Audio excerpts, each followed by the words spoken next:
enormous political pressure from Biden. The shale companies have basically not, answered the call.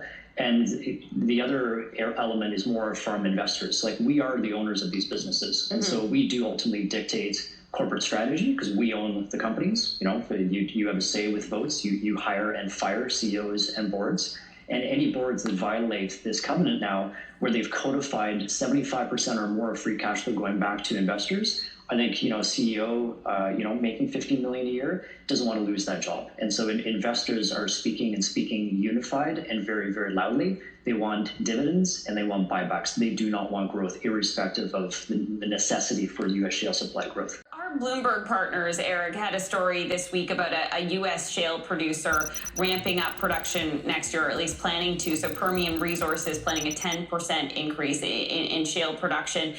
Would you expect other companies to potentially follow suit in that area?